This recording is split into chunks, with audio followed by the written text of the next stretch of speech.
خب همونطور که توی تصویر می‌بینید باز هم ما یه دونه LED مون اینجا به تنهاییمون که این LED هم اینجا دورش یه خط میکشیم، این دوتا LED شد با این دوتا و این LED هم یه دونه اینجا داریم، اینو وصل میکنیم به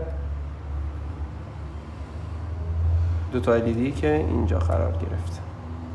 با یه دونه مارکر اینا رو با هم دیگه علامت گذاری میکنیم که دیگه بعدا توی سیمکشی ها دچار فراموشی نشه.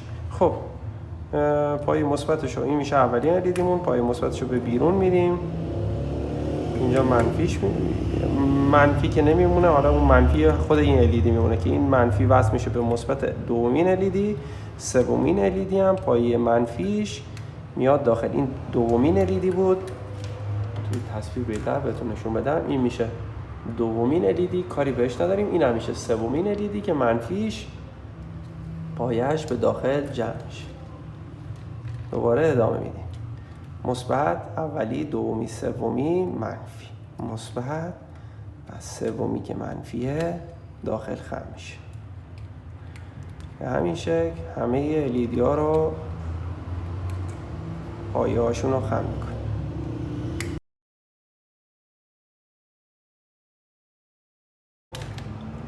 دوستان ببینید، حالا ما حرف C رو انجام دادیم، رسیدیم به اینجا. حالا اگه ما این C رو کامل کنیم و برسیم به این نقطه پایانیمون، اینجا ممکنه یکی دو تا LED کم بیاد، بعد مجبوریم از این LED هایی که توی L هست استفاده کنیم. بعد این سیم کشیمون خیلی طولانی میشه و یک خورده کار ما رو از اون زیباییش خارج میکنه. اگه این کارو بکنیم هیچ اتفاقی هم نمیفته. ما میتونیم از سیم‌های روکشدار از اینجا به اینجا وصل کنیم و هیچ اتفاقی نمیفته. ولی بهتره که حالا که به اینجا رسیدیم اینو متوقف کنیم، از این نقطه این الو ادامه بدیم تا به نقطه پایانیش برسیم. اگه اینجا LED مون با یه سیم روکشدار خیلی کوتاه وارد بکنیم به این قسمت، یعنی ما به جایی که 2 انگشت سیم استفاده کنیم، یعنی ما اینجا میتونیم با 2 انگشت سیم به جای یک سیم حالا راحت 20 سانتی استفاده کنیم، کارمون زیباتر میشه، فقط برای زیبایی کار. حالا من میخوام همین کار رو انجام بدم. تا همینجا متوقف میکنم C رو، میرم سراغ حرف بعدی، مثبتش رو به بیرون، سومین منفیش به داخل. حالا نگاه کنید، اگه من الان می اومدم این منفی رو مثبت رو به بیرون میدادم، این دو تا اینجا وسط میمونه، کامل این کار من اشتباه بود. به خاطر همین من برمیگردونم به حالت اولیه، چون پایه‌گذاری که کرده بودم برای LED به این شکله. من اگه میخوام به این طریق برم باید اول این LED رو مثبتش رو به بیرون بدم، سومی منفی رو به داخل. و این نکته خم کردن پایه ها همینه که بعداً شما رو توی دردسر نیندازه. حالا این تجربه خودم بوده که برای اون زمان که تازه شروع کرده بودم این کار LED رو، این اتفاق برام افتاد، این یه درس شد برام. شما هم حالا میتونین این اتفاق خودتون تجربه کنین، بعد براتون درس بشه. ولی خب میتونین از این تجربه من استفاده کنین دیگه، دردسر برگردون نداره پایه ها به حالت اول و دوباره پایه گذاری کردن و اینا رو نداشته باشید. منفی به داخل، مثبت به بیرون و سومی دوباره منفی به داخل.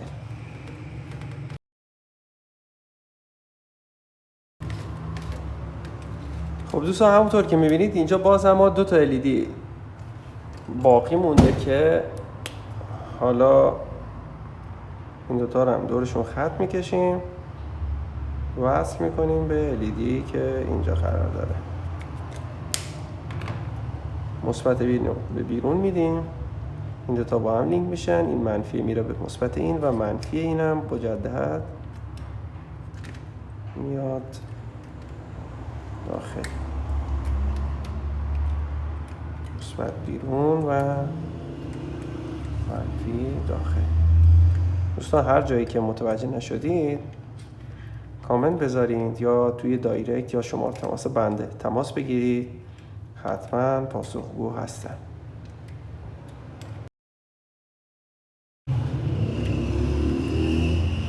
خب دوستان، ما اینجا همه پایه ها رو خم کردیم، مون دوتا. این دوتا که مونده، حالا اینا رو من به هم دیگه وصل میکنم. یه دونه LED میتونیم این کار رو بکنیم که این دوتا LED مونده با یه مقاومت بزرگتر سری کنیم، ولی این کار من پیشنهاد نمی کنم چون نورش با بقیه LED ها ممکنه متفاوت باشه. ما میایم سومین LED که لازم داریم و همین پشت اینجا جایگذاری میکنیم. بعدا موقع پایه گذاری کردن ها این کار رو انجام میدیم. پس من الان دور این LED، دور این دوتا LED یه خط میکشم که فراموش نکنم. یه ضربه درم میزنم اینجا که متوجه بشم این چه اتفاقی براش افتاده. این دوتا پایه رو، این دوتا LED که میمونه، یه LED همینجا براش قرار میدیم. این سه تا LED مون اینجا شکل میگیره. نورش هم هیچ تفاوتی نداره. بهترین روش برای LED هایی که باقی میمونن همین کار هست. خب دوستان، حالا خم کردن پایه ها به صورت کامل ما اینجا روی این قسمت انجام دادیم. فکر نمی کنم نکته مهم دیگه وجود داشته باشه. حالا اگه جایش هم متوجه نشدین حتما سوال بپرسید، من با کمال میل پاسخ میدم. به قسمت بعدی میریم که حالا باید پایه هایی که باقی مونده رو ما با همدیگه وصل کنیم. این کار دو روش داره.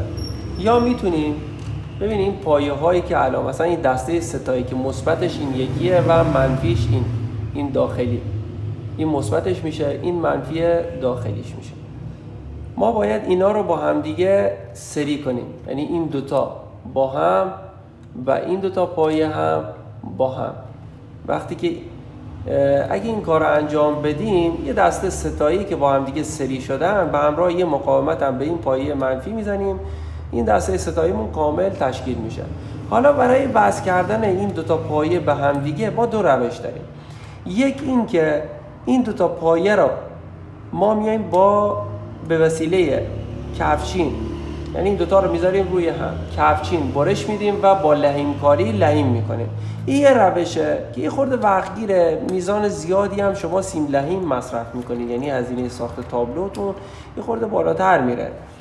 روش دوم که روش بهتری هست، میتونی از یه وسیله حالا مثل این خودکار استفاده کنی. بالاشو سریشو دو تا سوراخ ما میزنیم، حالتون خیلی مشخص نیست اینجا، ببینیم حالا تو این بهتر مشخصه. ببین توی سری بالاشو خودکاری معمولی دو تا سوراخ انجام میزنیم.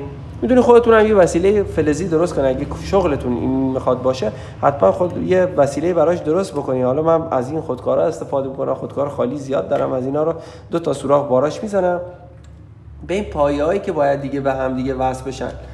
ببینین من از اینو توضیح میدم خدمتتون. این مثبتشه، این یه LED در نظر بگیرین. پایه بعدیش که میشه منفیش به مثبت LED کناریش باید به هم دیگه وصل بشن. یکی از پایه ها رو توی این سوراخ و پایه بعدی رو تو سوراخ بعدی میکنیم و آروم شروع میکنیم به چرخوندن. این قشنگ دیگه به هم دیگه وصل میشه. دیگه نیازی به لحیمکاری و از این داستان ها نیست. هم دود لحیم اذیتمون نمیکنه و همین که امروز نمیدونم این چسبایی که من زدم خورده بد زدم، ظاهرا سوراخ‌ها رو جلوی سوراخ‌ها رو گرفته، این سخت کرده کارو. حالا من اینو اصلاح میکنم. ببین الان این دسته ستاییمون رو کامل ما دیگه به هم دیگه وصل کردیم. این شد پایه مثبتمون، منفیش به LED بعدی، مثبت LED بعدی به منفی LED بعدی به مثبت سومین LED و پایه منفی LED سوم هم به سمت داخل خم شد. یعنی اگه الان ما اینجا ولتاژ 12 ولت مثبتش رو به این قسمت وصل کنیم، یه مقاومت هم به این قسمت وصل کنیم و به 12 ولت وصل کنیم، این سه تا LED مون روشن میشه. حالا اگه برای تست من این کار رو الان براتون انجام میدم. شما قبلی که بخواین ادامه بدین حتما این کار رو انجام بدین که مطمئن بشین تا اینجا مسیر رو درست اومدین. خب یه دونه مقاومت 220 اوم اینجا دارم. یکی از پایه ها رو کوچیک میکنم. خورده این کفشین منم تقریبا عمرش تموم شده، سخت کار میکنه. با همین که سیملهیم ژل قیمت مناسبی داره، میتونی از بینیکس و سیملهیم های دیگه هم استفاده کنیم، ولی برای این کار فکر میکنم کفایت میکنه. یه خورده سیملهیم به پایه چیزمون میزنیم، در واقع پایه LED مون رو قلندود میکنیم. این مقاومت رو پایش رو به این روغن لعین میزنیم، بعد روی چیز میذاریم و یه خورده حرارت بدیم، کاملا محکم میگیره. خب این میشه پایه منفی ما، اینم که پایه مثبت ما. حالا من این پایه های مثبت منفی 12 ولت رو بهش وصل میکنم، نتیجه رو با هم دیگه میبینیم. قرمز رنگ پایه مثبت ماست و این هم پایه منفی.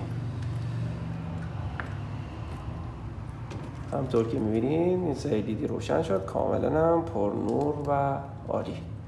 خب بقیه مسیر هم به همین شکل ادامه میدیم تا کل پایه ها به همدیگه وصل بشن. من این سیمان رو جمع میکنم توی دست پامون نباشن.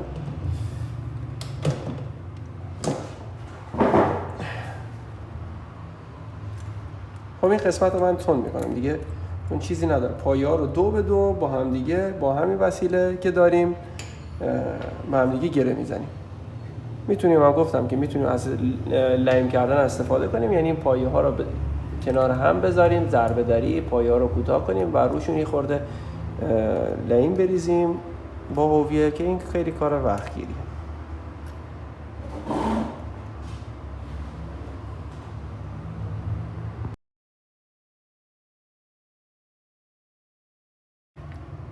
اینجا الان این ستایی رو اینجایی که دورش خط کشیدیم، قبلا دورش خط کشیده بودیم، این دوتا وصل میشه به این یکی، این یه دونه. به چه شکل باید عمل کنی؟ این که میشه مثبتش. حالا این دوتا رو من به همدیگه گره میدم. من این دوتا رو به همدیگه گره میدم. این پایه منفی که باید وصل بشه به این یکی مثبته، اینجا میکشم، اگه دقت کنید این میشه مثبتش. این پایه که مقاومت میخوره، این دوتا پایه هم بعداً ما با یک سیم و همدیگه سیم روکشدار به همدیگه وصل میکنیم. این دوتا رو پکیج ستاییمون تشکیل میشه.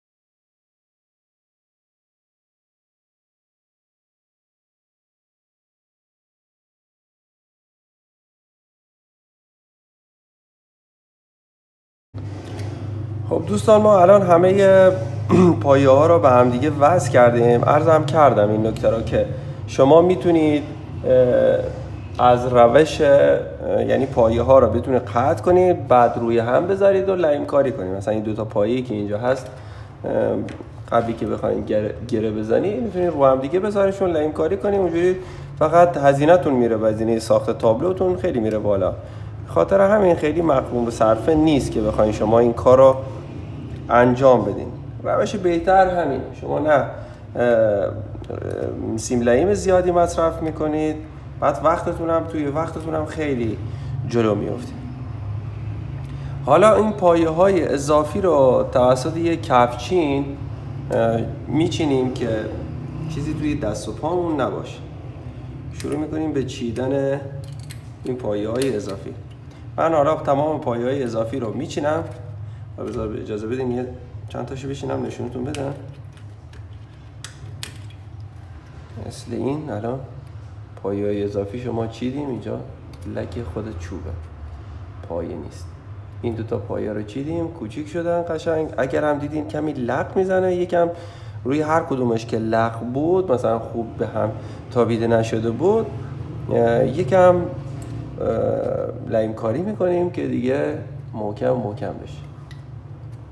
خب من بقیه‌اش رو انجام میدم، اینجا رو براتون تون میکنم.